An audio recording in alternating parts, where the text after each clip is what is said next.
بسم اللہ الرحمن الرحیم۔ حضرت سیدنا امام مہدی رضی اللہ تعالی عنہ یورپ کے ملکوں کو فتح فرمائیں گے۔ حضرت امام مہدی رضی اللہ تعالی عنہ اٹلی کے کنیسۃ الذہب میں محفوظ عظیم خزانے جو ہے وہ بطور مال غنیمت واپس بیت المقدس میں لے کر آئیں گے۔ یہاں وہ عظیم خزانے محفوظ ہیں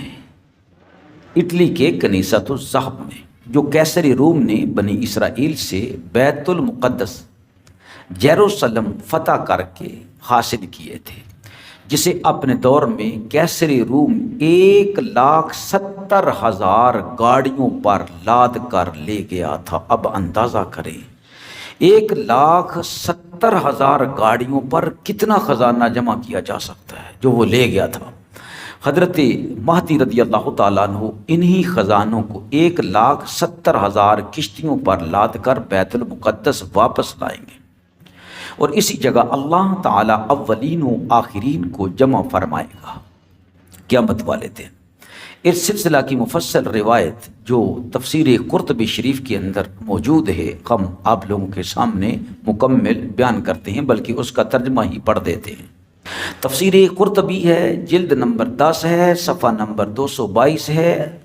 اور والتذکرہ للقرطبی اس کا صفحہ 653 ہے۔ حضرت سیدنا حذیفہ رضی اللہ تعالیٰ عنہ فرماتی ہیں کہ میں نے سرور کائنات صلی اللہ علیہ وسلم سے عرض کیا، آقا بیت المقدس اللہ تعالیٰ کے نزدیک بڑی عظیم القدر مسجد ہے۔ آپ صلی اللہ علیہ وسلم نے فرمایا کہ وہ دنیا کے سب گھروں میں ایک ممتاز اور عظمت والا گھر ہے، جس کو اللہ تعالیٰ نے سیدنا سلیمان بن داود علیہ السلام کے لیے سونے چاندی اور جواہرات یاقوت و زمرد سے بنایا تھا، اور اس طرح کی حضرت جناب سلیمان پیغمبر علیہ السلام نے اس کی تعمیر شروع کی تو حق تعالیٰ نے جنات کو ان کی تابع فرما دیا۔ جنات نے یہ تمام جواہرات اور سونے چاندی جمع کر کے ان سے مسجد بنائی۔ حضرت حذیفہ رضی اللہ تعالیٰ عنہ کہتے ہیں کہ میں نے عرض کیا کہ یا رسول اللہ صلی اللہ علیہ وسلم بیت المقدس سے یہ سونا چاندی اور جواہرات کہاں چلے گئے اور کس طرح چلے گئے؟ تو پیغمبر اسلام صلی اللہ علیہ وسلم نے فرمایا کہ جب بنی اسرائیل نے اللہ تبارک و تعالیٰ کی نافرمانی اور گناہوں اور بدعمالیوں میں مبتلا کرنا شروع کر دیا اپنے آپ کو، یعنی مبتلا ہو گئے، انبیاء علیہ السلام کو قتل کیا، تو اللہ تعالیٰ نے ان پر بخت نصر بادشاہ کو مسلط کر دیا جو مجوسی تھا۔ اس نے 700 برس بیت المقدس پر حکومت کی اللہ، اور قرآن کریم میں آیت فَإِذَا جَاءَ وَعْدُ أُولَاهُمَا بَعَثْنَا عَلَيْكُمْ عِبَادًا لَنَا أُولِي بَأْسٍ شدید سے یہی واقعہ مراد ہے۔ یہ ان بدبختوں کی بہت زیادہ بدمعاشیاں، انبیاء علیہ السلام کی نافرمانیاں اور نبیوں کو قتل کرنے کی وجہ سے ان پر مسلط کیا گیا تھا بخت نصر۔ بخت نصر کا لشکر بیت المقدس میں داخل ہوا، مردوں کو قتل کیا، عورتوں اور بچوں کو قید کیا، اور بیت المقدس کے تمام اموال اور سونے چاندی جواہرات کو 1,70,000 گاڑیوں میں بھار لے گیا اور اپنے ملک بابل میں رکھ لیا، اور 100 برس تک ان بنی اسرائیل کو اپنا غلام بنا کر رکھا، طرح طرح کی بامشقت خدمت کرواتا، ذلت اور رسوائی کے کام ان سے لیتا۔ پھر اللہ سبحانہ و تعالیٰ نے فارس کے بادشاہوں میں سے ایک بادشاہ کو اس کے مقابلہ کے لیے کھڑا کر دیا، جس نے بابل کو فتح کیا اور باقی ماندہ بنی اسرائیل کو بخت نصر کی قید سے آزاد کرایا، اور جتنے اموال وہ بیت المقدس سے لایا تھا وہ سب بیت المقدس میں پہنچا دیے، اور پھر بنی اسرائیل کو حکم دیا کہ اگر تم پھر نافرمانی اور گناہوں کی طرف لوٹ جاؤ گے تو ہم بھی پھر قتل اور قید کا عذاب تم پر لوٹا دیں گے، لہٰذا تم نے انبیاء علیہ السلام کو تنگ نہیں کرنا ہے،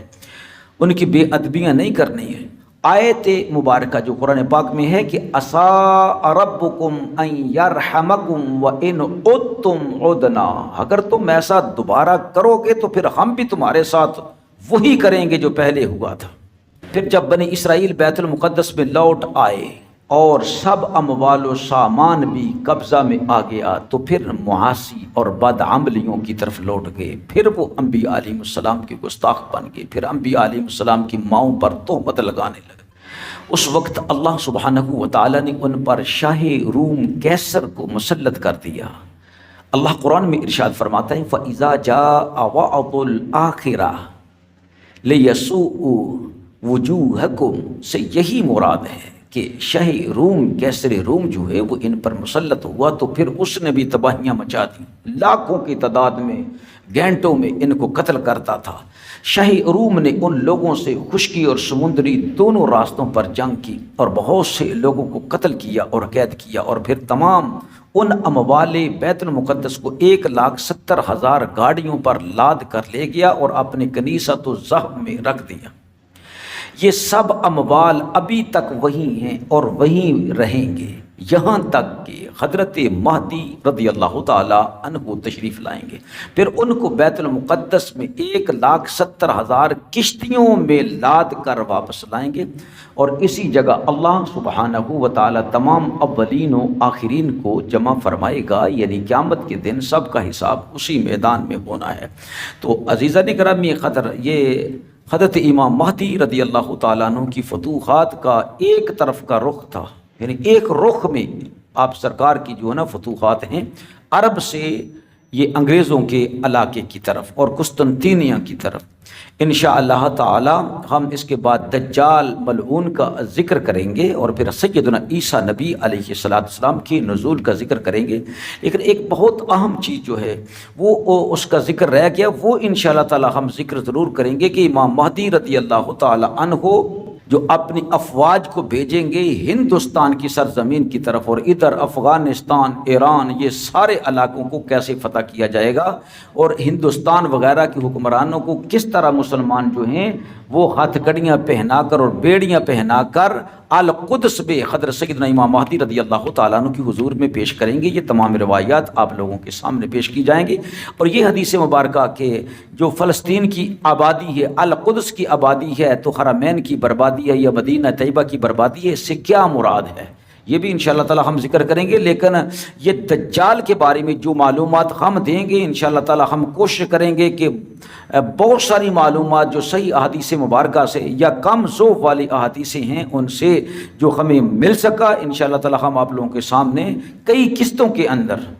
دجال کے حالات جو ہیں وہ بیان کریں گے۔ آپ لوگوں نے دجال کا اجمالی جو ہم نے جائزہ لینا ہے اس کو بھی سننا ہے، اور جو تفصیلی جائزہ لینا ہے کئی قسطوں کے اندر وہ بھی آپ لوگوں نے سننا ہے، اور اپنے کمنٹ سے ہم لوگوں کو نوازنا ہے۔ اللہ رب العزت جزائے خیر عطا فرمائے۔